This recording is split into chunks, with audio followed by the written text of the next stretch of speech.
26 years in the making. Muling gumawa ng her story si Alex Ayala, this time sa 33rd Southeast Asian Games. Yan ang agenda report ni Sheila Salaysay, live mula sa Bangkok, Thailand. Sheila, kumusta ang SEA Games campaign ng Team Philippines ngayong araw? Nandito tayo ngayon sa Nini Botor Stadium kung saan napanood natin ang laban ng ating men's basketball team kontra Indonesia.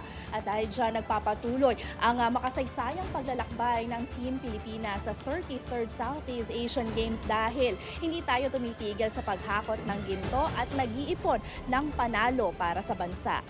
Sa Day 9, unang tumindig si Alex Ayala, ang batang tennis sensation ng Pilipinas na muling ipinamalas ang tapang at talino sa court. Sa kanyang matatag na laro, tinapos ni Ayala ang kompetisyon na may gintong medalya. Dinomina si Mananchaya Sawangkao 6-1, 6-2 at ibinahagi ni Alex na ang panalong ito ay personal sa kanya.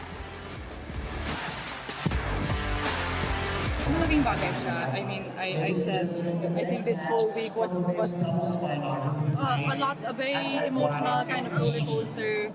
I think just being surrounded by all these athletes, parang ibang feeling talaga na nakapaligid mo yung mga kababayan. So I'm so happy about it.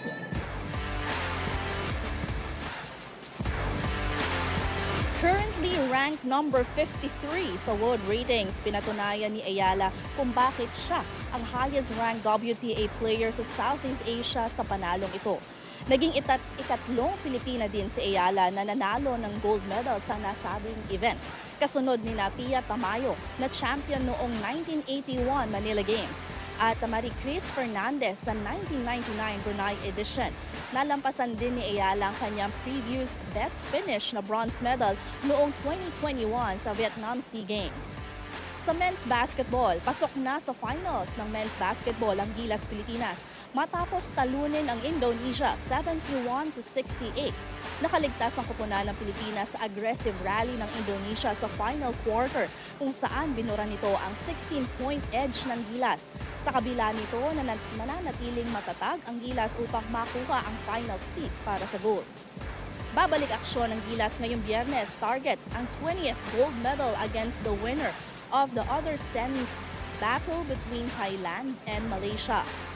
Wagi rin ang Gilas Pilipinas women matapos talunin ng defending champion Indonesia 66-55 upang umabante sa gold medal.